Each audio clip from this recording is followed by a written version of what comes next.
Monsieur Naïk, je vous respecte. Mais aujourd'hui, je suis venu avec une preuve qui contredit ce que vous prêchez depuis des années. Vous dites que le Coran est la parole parfaite de Dieu, n'est-ce pas? Tout à fait, frère. Continuez. Vous dites que le Coran est clair, qu'Allah est unique, qu'il ne peut pas avoir d'enfant. Mais dans Sourate 39, verset 4, il est écrit, et je cite, « S'il avait voulu avoir un enfant, il aurait certes choisi ce qu'il voulait parmi ce qu'il crée. » Monsieur Naïk, ce sont vos propres écritures. Ce verset ne laisse-t-il pas entendre qu'Allah peut avoir un fils s'il le désire? Pourquoi nier ce que votre propre Coran admet clairement? Alors comment expliquez-vous ce verset? Permettez-moi de vous poser une question avant de vous répondre. Quand vous lisez un livre, n'importe lequel, prenez-vous une seule phrase au milieu du chapitre et décidez-vous du sens de toute l'histoire. Non, mais ici c'est clair, c'est Dieu qui parle. Justement. Et c'est pourquoi vous devez être encore plus rigoureux. Ce verset n'est pas une affirmation, c'est une réfutation. Écoutons maintenant tout le verset, et pas seulement un morceau. S'il avait voulu avoir un enfant, il aurait certes choisi ce qu'il voulait parmi ce qu'il crée. Gloire à lui. C'est Allah, l'unique, le dominateur suprême. Vous voyez? C'est un style coranique très profond. Le verset commence par une hypothèse irréelle et se termine par une négation catégorique. Gloire à lui. Il est l'unique. Le Coran dit ici, même si Allah avait voulu un enfant, ce qu'il ne veut pas, il aurait choisi parmi ce qu'il crée. Mais il est au-dessus de tout cela. Ce type de formulation est utilisé pour exposer l'absurdité d'une idée, pas pour la valider. Si vous doutez encore, regardez cette preuve encore plus claire dans le Coran, Sourate Al-An'am, verset 101. Il est le créateur des cieux et de la terre. Comment aurait-il un enfant alors qu'il n'a pas de compagne? Voilà. Le Coran rejette toute forme de filiation divine, car Allah n'est pas un être humain. Il ne dépend ni du mariage, ni du désir, ni de la biologie. Il crée par sa volonté. Il dit « sois » et la chose est. Frère, sortir une moitié de verset pour en tirer une conclusion contraire à l'esprit du texte, ce n'est pas de l'argumentation. C'est de la manipulation. Et en islam, on ne parle pas d'Allah avec légèreté. Ce verset, loin d'autoriser l'idée d'un fils, glorifie au contraire l'absolue unicité d'Allah. Vous dites que Jésus n'est pas le Fils de Dieu. Mais alors, expliquez-moi ceci.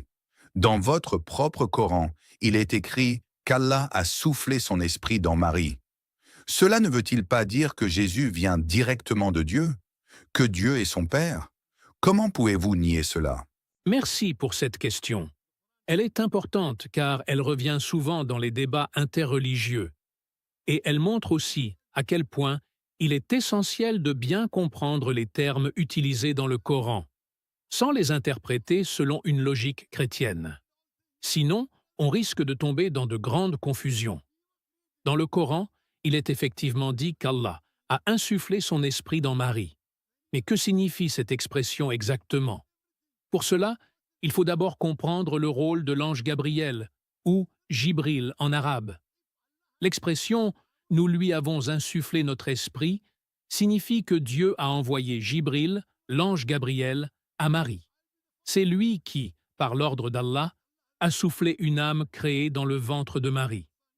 Ce n'est donc pas Dieu lui-même qui est entré dans son ventre, ni une partie de Dieu, ni un acte de filiation. C'est un miracle, comme Dieu en a toujours accompli pour ses prophètes et ses serviteurs. Il faut ici faire une grande différence entre ce que nous appelons l'Esprit de Dieu dans l'islam et ce que vous appelez le Saint-Esprit dans la chrétienté. Dans l'islam, quand Dieu dit « mon esprit », cela ne signifie en aucun cas que Dieu s'est incarné ou qu'il s'est divisé. Cela veut dire que c'est un ordre divin, transmis par un intermédiaire angélique. Et si l'on veut vraiment comparer, regardons Adam. Adam a-t-il un père? Non. Ni père ni mère. Il a été créé de poussière. Et pourtant, Dieu a simplement dit « sois » et il fut. Est-ce que cela fait d'Adam un fils de Dieu? Non. Pourtant, son miracle est encore plus grand que celui de Jésus. Ce que Dieu veut, il le crée, sans avoir besoin d'engendrer. D'ailleurs, le Coran est très clair. Pour Allah, Jésus est comme Adam. Il l'a créé de poussière, puis il lui dit « Sois », et il fut. Donc ce miracle, cette naissance sans père, ne fait pas de Jésus un être divin. Cela montre juste la puissance d'Allah, qui crée ce qu'il veut, de la manière qu'il veut. Beaucoup de personnes ont été appelées « fils de Dieu » dans la Bible. Adam, David, Israël, et même les disciples de Jésus. Ce n'est pas un terme à prendre au sens biologique ou divin. C'est une expression symbolique qui signifie « proche de Dieu », « aimé de Dieu », « serviteur sincère ». Et si l'on analyse la Bible honnêtement, Jésus lui-même n'a jamais dit « je suis Dieu ». Il n'a jamais dit « adorez-moi ». Jamais. Ni une seule fois. Et s'il ne l'a pas dit, alors pourquoi lui attribuer ce qu'il n'a jamais affirmé de sa propre bouche?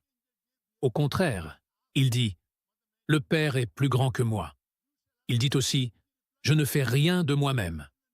Et lorsqu'il est sur la croix, il crie « Mon Dieu, pourquoi m'as-tu abandonné ?» Un Dieu n'a pas de Dieu. Un Dieu ne prie pas. Un Dieu n'implore pas. Cela montre que Jésus, paix sur lui, était un prophète, un serviteur, un être humain choisi, mais pas un Dieu. Le concept de Dieu engendrant un fils n'a pas sa place en islam. Pourquoi? Parce que cela limite Dieu. Cela le rend semblable à l'homme. Et Allah dit dans le Coran, de manière claire et absolue, « Il n'a jamais engendré, et il n'a pas été engendré. » Et dans un autre verset, « Comment aurait-il un enfant alors qu'il n'a pas de compagne ?» Ce genre d'idée n'a pas de sens pour un Dieu unique au-dessus de toute imperfection. Enfin, il faut également comprendre que le mot « roux » dans le Coran ne veut pas dire « partie de Dieu ». Il peut désigner l'ange Gabriel, ou l'ordre spirituel d'Allah, ou la révélation elle-même. Et dans plusieurs versets, il est dit que l'Esprit descend. Mais ce n'est pas Dieu qui descend, ce sont ses ordres, transmis par ses anges. Alors oui, Jésus est un prophète né de manière miraculeuse, mais cela ne fait pas de lui un être divin. Ce message est essentiel aujourd'hui, dans un monde rempli de malentendus entre les religions. Il ne s'agit pas ici d'attaquer ou de rabaisser qui que ce soit. Au contraire, c'est par respect pour la vérité et par amour pour les prophètes que nous clarifions ces points. Jésus est aimé en islam. Il est respecté. Mais il n'est pas Dieu.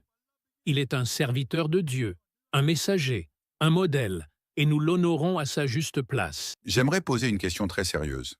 Dans votre Coran, Allah utilise souvent le mot « nous » pour parler de lui-même. Par exemple, dans de nombreux versets, il est dit « Nous avons révélé, nous avons créé, nous avons ordonné ». Or, en tant que chrétien, cela m'interpelle. Parce que chez nous, cette idée d'un Dieu pluriel est cohérente avec la Trinité, le Père, le Fils et le Saint-Esprit. Mais vous, les musulmans, vous dites qu'il n'y a qu'un seul Dieu sans associé, sans division. Alors comment expliquez-vous ce pluriel « nous » ? N'est-ce pas une contradiction dans votre propre livre? Mon frère, je comprends votre confusion. Cette question est fréquente et légitime, surtout lorsqu'on lit une traduction du Coran sans en comprendre les subtilités linguistiques. Il faut d'abord comprendre une chose essentielle. La langue arabe, la langue du Coran, utilise un style d'expression noble et puissant, appelé le pluriel de majesté. C'est aussi courant en français. Un roi dira « nous avons décidé » ou « nous proclamons », alors qu'il est seul à parler. Il utilise le « nous » pour exprimer sa grandeur et son autorité. Allah, qui est le roi des rois, utilise ce style pour renforcer la majesté de ses paroles. Mais cela ne signifie jamais qu'il est plusieurs. Et la preuve est dans le Coran lui-même.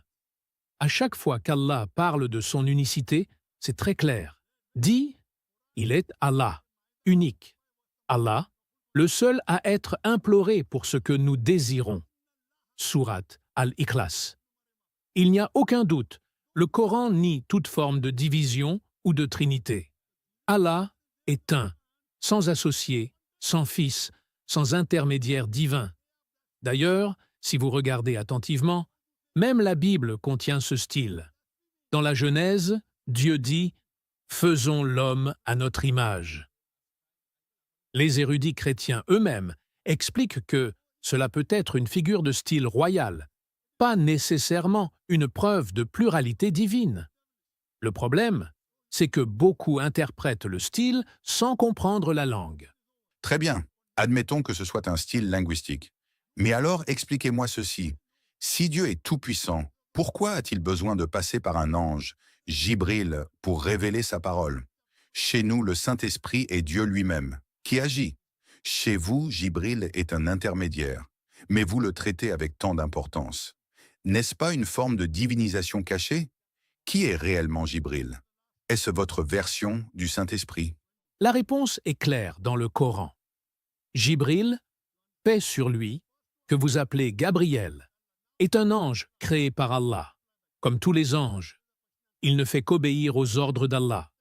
Il ne parle pas de sa propre initiative, il ne change rien au message, et il n'est pas divin. Il a été chargé de transmettre la révélation à tous les prophètes, Moïse, David, Jésus, Muhammad, que la paix soit sur eux tous. Le Coran dit, dans Sourate Al-Baqarah, dit « Celui qui est l'ennemi de Jibril, c'est lui qui a fait descendre le Coran sur ton cœur, par la permission d'Allah. Jibril est le messager entre Allah et ses prophètes. Rien de plus. C'est comme un facteur qui livre une lettre. Il ne l'a pas écrite. Il ne peut pas la modifier. Il obéit simplement. Dans le christianisme, vous considérez le Saint-Esprit comme une entité divine. Mais en islam, le Saint-Esprit est identifié à Jibril, et il n'est pas Dieu. Il est un esclave d'Allah, soumis à lui. Et n'oubliez pas que même dans la Bible, les anges sont envoyés par Dieu pour délivrer des messages. Donc ce n'est pas une idée étrangère. Le Coran dit aussi « Il ne convient pas à un homme qu'Allah lui parle autrement que par révélation, ou de derrière un voile, ou en envoyant un messager. » Pourquoi Allah choisit de passer par Jibril? Non pas parce qu'il en a besoin, mais parce qu'il agit avec sagesse, selon ses lois, et pour nous enseigner l'importance de l'obéissance, de la hiérarchie céleste et du respect des messagers. Nous croyons que Jésus, paix sur lui, est mort sur la croix pour nos péchés, qu'il a été crucifié, qu'il est ressuscité et qu'il est le chemin vers le salut. Mais vous, les musulmans, vous niez cela complètement. Pourtant, l'histoire, les manuscrits anciens et même certaines sources romaines confirment qu'il a bien été crucifié. Ma question est simple. Pourquoi l'islam nie-t-il la crucifixion? Et si ce n'est pas Jésus qui est mort, alors qui a été crucifié à sa place? D'abord, il faut savoir que l'islam ne nie pas que quelqu'un a été crucifié. Ce que nous affirmons, c'est que ce n'était pas Jésus. Allah dit clairement dans le Coran « Et à cause de leurs paroles, nous avons tué le Messie, Jésus, fils de Marie, le messager d'Allah. Non, ils ne l'ont ni tué ni crucifié. Mais cela leur est apparu ainsi. » Sourate An-Nisa, verset 157. Il est dit noir sur blanc. Ils ne l'ont pas tué, ils ne l'ont pas crucifié, mais quelqu'un lui ressemblant a été pris à sa place. Voilà la position musulmane. Et cette idée n'est pas isolée. Même certains textes anciens qui ont été retirés des versions modernes de la Bible, comme l'Évangile de Barnabé, parlent clairement de cette substitution. Certains penseurs chrétiens et chercheurs non musulmans ont remis en question la version classique de la crucifixion. Il y a des contradictions évidentes dans les récits. Dans un évangile, il est dit que Jésus a parlé avant de mourir. Dans un autre, il est silencieux.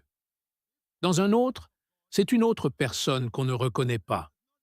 Et si Dieu avait vraiment laissé son prophète se faire torturer publiquement, cracher dessus, insulter, clouer, alors où est sa justice? Jésus est un prophète noble. Comme Allah l'a protégé dès sa naissance miraculeuse, il l'a aussi sauvé de la mort humiliante sur la croix. En vérité, Allah a élevé Jésus vers lui, et il reviendra avant la fin des temps, comme le prophète Muhammad l'a prophétisé. Mais si vous niez la crucifixion, alors comment pouvez-vous parler de pardon? Qui vous sauve de vos péchés? Il faut un sacrifice, non? Et puis, pourquoi croyez-vous que Muhammad soit le dernier prophète, supérieur à Jésus? Mon frère, le pardon en islam ne passe pas par le sang, mais par la miséricorde d'Allah. Allah dit, « Dis, ô mes serviteurs qui avez commis des excès contre vous-mêmes, ne désespérez pas de la miséricorde d'Allah, car Allah pardonne tous les péchés.